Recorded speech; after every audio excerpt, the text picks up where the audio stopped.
This is going to be the end all debate, Fern. We are going to break down box programming. This is the question we get asked the most often. Yeah, for sure. The most frequently asked question with regard to programming at both the level 1 and the level 2. So, the question typically is, should we do one workout a day? Because that's what we promote at the level 1. We talk in depth about it. We further that discussion at the level 2. But most boxes we have found do more than one piece, and it typically looks like a strength in Metcon. I mean, that's how people would throw it out there. Hey, strength in Metcon. So we want to have the final debate, the last decision to be made, and I think we'll hopefully get to it by the end of this. I think we will. This has a ton of rabbit holes, so we're just going to discuss this topic for sure. But programming in general has so many tangents. I don't know, like we couldn't even possibly cover them all in a 24-hour podcast. And this is a podcast primarily about developing as a coach, becoming a better coach. So the question can be asked of, well, why is this important? Well, if you're programming too much at your box, there's no coaching happening. That's usually the follow-up question. We lay out a timeline. There's one piece. We talk about where we're going to do our general or specific warm-ups, where we're going to actually teach the movements or refine them. And then when someone says, well, can we throw in a strength? What's the first thing to go? It's the coaching. Yeah, I mean, if you look at your lesson plan again, and you look at, okay, if I had it lined out on a 60-minute timeline, you're like, okay, I want to add one more piece in there. Then the first thing you have to tell me is, what are you going to take out? You're going to put more in there. You got to take something out. What's it going to be? How many times have you had someone from your box, because this actually just happened to me this morning, how many times have you had someone from your box go visit another box and say, holy crap, that was horrible? Probably 3 to 4 times a month. Yeah. So members are growing wise to what good and bad coaching is. Someone just reached out to me today. They moved back home for the summer, and they were like, I didn't realize how spoiled I was in coaching. We basically had a class supervisor at this box. Yeah, I had it's not a rare occurrence. And that's not to say that our gym doesn't have things to improve. Like there's a laundry list of things that we could improve. But that does happen very regularly. Yeah. So let's dive into this. Where do you think the notion began that we need more than one workout a day? I think it's just kind of monkey see, monkey do. So, Instagram is sexy. People see what other people on Instagram are doing. And the assumption is, if I do that, I'll be fit like that. And I'll, go to the games or get a bunch of followers, or I follow a coach who's programming for a high level athlete. And then I try to mirror my programming off of that coach's programming. So the major distinction here needs to be made between coaching and programming are not the same. You have some people that are exceptional programmers and can be, very subpar coaches, and vice versa. Somebody can be an exceptional coach and a very subpar programmer. But at the end of the day, regardless of what programming you use, and I think this is a Pat Barberism, but a great coach can do a lot with bad programming. A bad coach can't do shit with great programming. Yeah, that does sound like something Pat Barber would say, and I like it, and I fall right into that category. I happen to think I'm pretty bad at programming. Sure, I can go by the old CrossFit methodology of, the GWM layout and do pretty well, but, some of the guys that are programming these days are very skilled, and they spend a lot of time, effort, and energy developing that skill, and it's not for me. I'd rather focus on coaching. So like you said, people were doing more and more, probably started back in 2009, 2010, when more workouts were being done per day at the CrossFit games, and these athletes were just putting in the volume. Now the misconception became, well, if the best are doing it, I need to do it as well. And I think we can both admit we've been guilty of that style of programming in the past. And I do believe any box should test all programming. Yeah. So my general stance is, and people ask me, should we do strength plus Metcon? And my answer is yes. You should also do Metcon plus strength, which nobody does. But you should also do just a strength, and you should also do just a Metcon. And if we're going to adhere to variance, if I do strength plus Metcon, and this has always been my contention, if I do strength plus Metcon every day, that is by definition not variance. Yeah, I remember this is years ago. We did a Metcon and then a strength, and our members lost their minds. Literally, what are we doing? I'm going to be so weak. And then they all PR'd.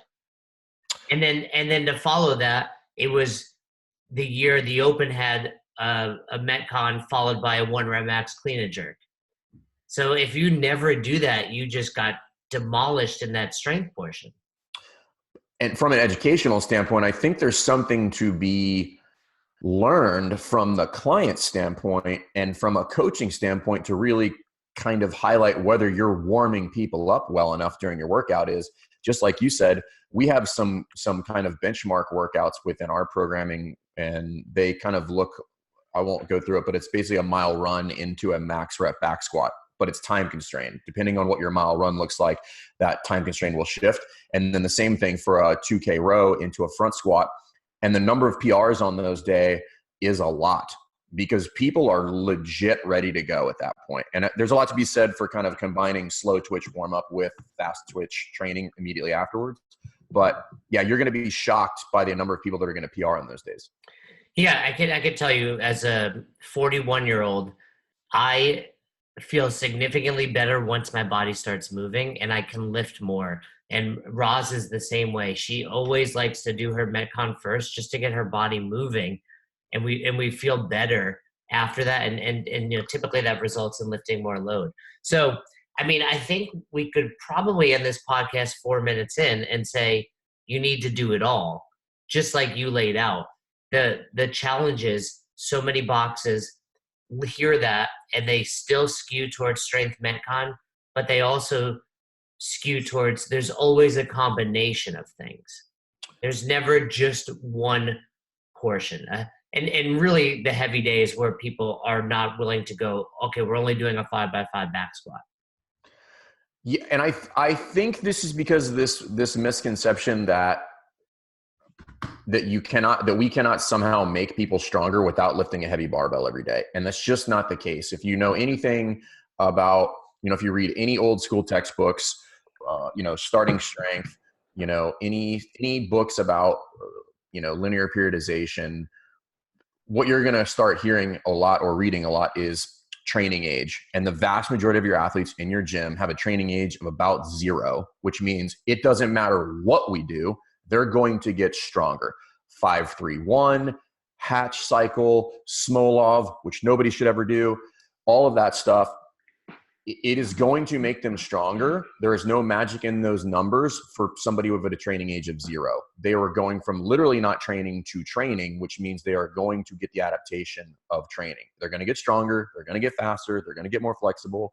So this is to kind of throw a lot of water on this fire of people who want to be great programmers, to say that, like, for the athletes that you're training, it doesn't really matter. Like, you could literally pull some rep schemes out of a hat and it would work.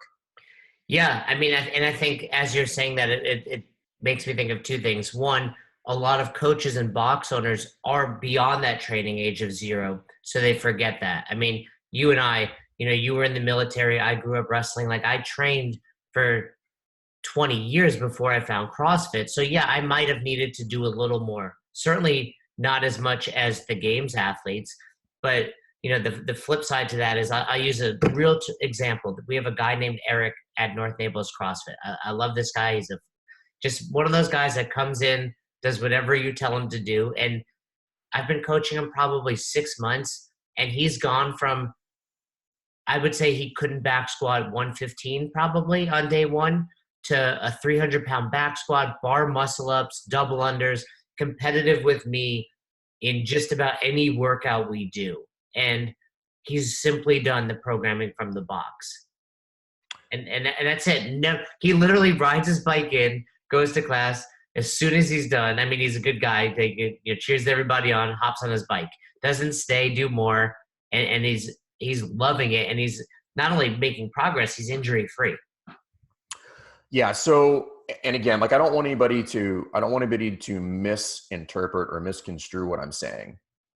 linear periodization works. Like that is not what I'm not saying that like it's bullshit or any of that stuff. Like there is real thing with regard to periodization and undulation within your programming and all of that stuff. However, there's a lot of practical reasons why that doesn't work. For instance, the difference between programming for one person and 100 people in my gym who only show up a couple days a week, if I'm trying to put together a linear periodized strength program for them, they're going to miss arbitrarily 30% of those training days, which means it fundamentally won't work for those athletes.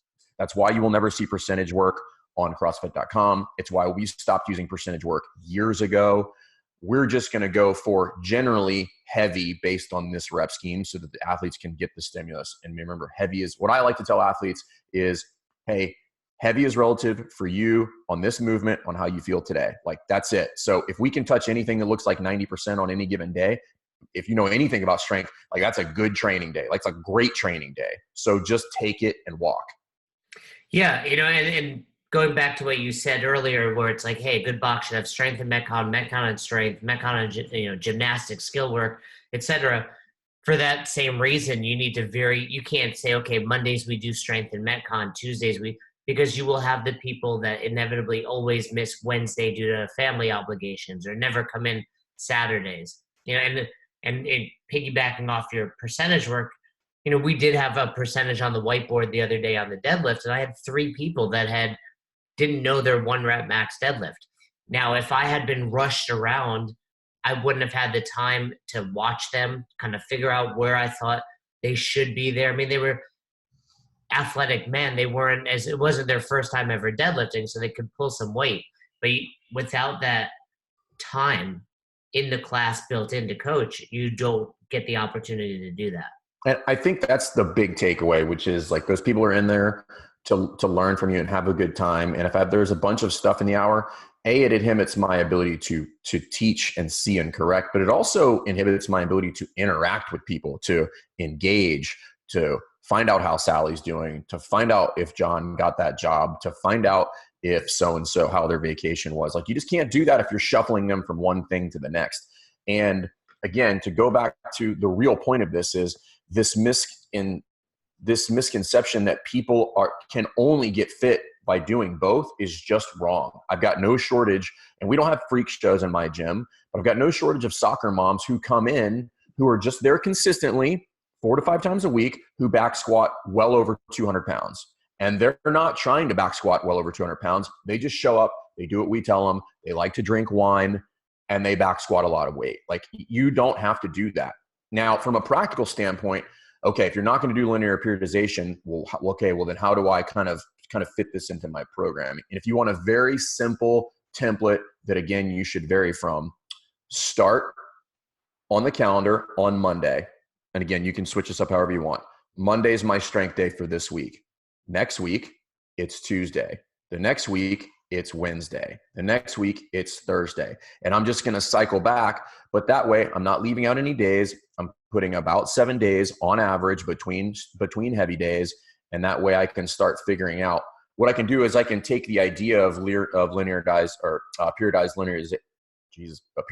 linearization and stretch it out over, instead of doing an 8-week program, I can do it over 12 to 24 weeks, right? So maybe I'm not going to do the 70% or the 5s 2 weeks apart. I'm going to do them 6 weeks apart. But the vast majority of people will show up on those days and they'll still get the adaptation, because remember, their training age is much, much lower than somebody like, I'll use myself, for instance, played collegiate athletics, spend a lot of time in the weight room in high school and in college, and then post athletic career. So what I'm going to need in order to get stronger is significantly different than what my moms are going to need to get strong. And like you said, you can't just go off that model directly, because then again, it's not varied. If it's always strength and your next day is always Metcon, you have to mix. Sometimes you need strength and strength. So you know, But it's just a template for you to start with varying it, but it gives you a pretty good idea of how to start mixing that in. And then what you can look at is like, as I go down the calendar, what do those heavy days look like? Is it going to be back squat this day and then an overhead press the next week and then a pull the next week? Or am I going to squat 2 weeks in a row, which again, you should do. So again, you just need some sort of template to vary, all while going back to, are people getting stronger? And again, it's really hard. I just want to really hammer this home. It is really hard to mess this up for people with a training age of virtually nothing. Yeah, that's what our buddy Tado said. He goes, he said something like, CrossFit is so good that even done shitty, it gets crazy results. And that Yeah. goes for every direction, programming, coaching, no matter, I mean, there's some really bad boxes out there and their athletes are still making progress, and then I think to add all of this, together and give these guys the answer, the listeners, it's like, you have to remember, most of us are stronger than we will ever need to be in life. Like, I had a conversation with a girl back squatting 300. She was upset. I'm like, you will never need to squat 300 pounds ever. So it's cool that you can do it. And I'm a fan of taking your body to the max and really optimizing what you can do. But most people just want to come in, look better naked, and have a good time. And, really, I think it also comes down to is, every town has the box that's this, the box that's that. It's like, what do you want to be known for? Do you want to be known as the box that produces competitive athletes? Because that's going to be hard to sustain. And, with the change to the CrossFit Games, less important, right? It's going to be harder to qualify unless you're listening to us from, Granada. But, the average person just wants to come in and have a good time. You want to be known as the box that is building a phenomenal community, keeping athletes safe, and getting people into the best shape of their life. And to do that, it's exactly what you've just laid out. Yeah. And there's so many things that, in my mind, if we're really going to talk about, like, if the point is to make people strong, with going with the strength plus Metcon, are detrimental or actually negative to what you're trying to achieve. And again, I'm not saying that people won't get strong this way, but long-term, it's not sustainable. To put a barbell in the average person's hand every single day and go heavy is not going to pan out. The volume you're putting on people, the neurological stress that you're putting people under, will eventually start to lead to a degradation in their performance. Like, that is not even debatable. Like, that is going to happen. So you need to have some breaks in there with how you do that. Like, you need to figure out how to kind of understand, what are the repercussions of doing a heavy 5 or a heavy 1 deadlift? Like, what are people going to feel like the next day? They're going to be smoked. So maybe I look at what I do the next day and program according to what I know is going to happen to the human body when I put it under stress. And from a standpoint of putting both things in 1 hour, if the idea is to go heavy and you're trying to convince me that putting a 15-minute clock up on the wall and running it and telling people and expecting that people are going to actually get heavy in 15 minutes is just foolhardy. So then it begs the question, then what the hell are we doing? If they're not going to actually get heavy, then why are we doing it? Yeah, that we're just doing it because we think that's what they want. They don't. Most of your people, it comes down to, we do a lot of these things because of the loud people at the box, the people that are just coming in every day, who are, by the way, your best members, the ones that aren't complaining, are the ones you want to program for. And like you've said a couple times, I think, it comes down to this also, like, where's the intensity happening? If you're throwing up, let's do a heavy day, and you're not actually going heavy, that's not intensity. And if you're doing 2 pieces and people are gaming it because they're worried about the Metcon that's coming, that's not going to yield intensity either. And I know for me, I went back to the box the last 2 days. I've been so busy that I've been training mostly in my garage, and my intensity is diminished there. It's hot as balls, and I don't push like I do at the box. And I'm really sore today from 2 days of intensity. Both days were 1 Metcon, and I just went harder, trying to beat people, trying to push myself. That's where the results come from. Yeah. And again, and if you want to put heavy loads in there, then start bumping the load and your Metcon's up, like you can get heavy without spending a ton of dedicated time on that. If it's a power clean, bump that power clean weight up. And again, heavy is relative. So that's a sliding scale depending on the athlete that I'm talking about. I can get heavy loads and I can get a very similar neurological demand at the tail end of a moderate to heavy Metcon as I would on a heavy day. So figure out more creative ways to do that, to get that same stimulus without jamming more things in your class, rendering you ineffective as a coach, and not giving people what should be the best hour of their day. Eventually, they're going to figure out that, hey, there's just a lot of stuff in the class and you don't actually coach me. And if you have those loud athletes who want more, just sell them individualized programming. Yeah, you're turning money away. And if you're kind of wondering what those workouts that Fern just described look like, there's one every year in the open. The first one that came out was when we had the box jumps and deadlifts. And you had to earn the right, as Dave Castro said, to get to that heavy deadlift. The strong guys wanted that deadlift right away. But like Dave said, you had to earn that right to show your strength. And you can do that any day at the box, whether it's increasing loads in your power clean, like you said, or heavier deadlifts, or like you said, once in a while, throw it in at the end. But I think that's really the summation of this argument is you have to do everything. And if you're the box that's only doing strength and Metcon, you're giving your members a disservice. And if you're not doing probably at least twice a week, if not 3 times a week, only one component, you're not providing coaching, and members are getting smarter. They're seeing that. And ultimately that's why they're going to leave your box. Yeah. And for those of you who are naysayers on this, you're like, no, I can do it. Okay. If you are that confident, right, that you can smoke this workout, videotape it and put it online and let the world judge you for your effectiveness as a coach. If you're that confident, then put it up there. Like, I want to see you mic'd up with a camera following you around for 60 minutes, running a strength and a Metcon, and